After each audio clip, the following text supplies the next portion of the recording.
Guys আজকে বিকালবেলা ছিল আমাদের পড়া শেষ হয়ে গেছে আর আমাদের কিছু একটা খেতে মন চাচ্ছে বলে আমরা চলে এসেছি সেই কুঞ্জতলা বাজারে। তো খাবার খেতে তো চলো। তো আসার সাথে সাথে আমরা অর্ডার করে নিয়েছিলাম চিকেন পকোড়া। এই সায়ন খাওয়াচ্ছে আর এইদিকে আছে পূজা, নন্দিনী আর প্রিয়াঙ্কা আর পূর্ণিমা, আর এদিকে আমিও আছি। তো চলো দেখা যাক কী কী তো এইদিকে দিয়ে দিয়েছিল আমাদের চিকেন পকোড়া। তো চলো একটু টেস্ট করে দেখি। তো সত্যি কথা বলতে আমার এই দোকানের চিকেন পকোড়া আমার খুবই ভালো লাগে, এখনও ভালো লাগছে আমার।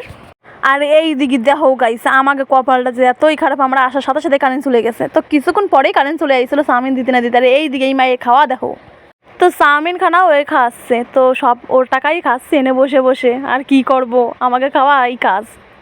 তো এইদিকে প্রিয়াঙ্কা মামনের খাওয়া দেখো, ওরে বাবার এই খাওয়াটাও তো দেখছে সেই খাওয়া। তো চলো খাক ও বেচারা। আমাকে চাউমিন আর পকোড়া খাই আমাকে হয় নাই, তারপর নন্দিনী ধরে নিয়ে আসছে আমাকে আইসক্রিম খাওয়াতেই হবে। তাও বেশি দামের খাওয়াবে না, কইছে 10 টাকার খাওয়াবে, এর থেকে বেশি খাওয়ানি যাবে না এগে। তো এইদিকে বান্ধবী খাচ্ছে, তো ছাড়বো কেন, তো ওর টাকা তো খাতেই তো হবে, ওর টাকা খাইয়ে নি। আর এইদিকে আমুলের আইসক্রিম নিয়েছিলাম, ভালোই ছিল।